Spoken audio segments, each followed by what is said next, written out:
Preparados para alguns mistérios de deixar vocês de cabelo em pé? Bora lá!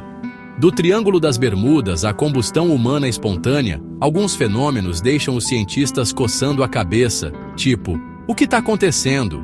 Como pessoas somem sem deixar vestígio?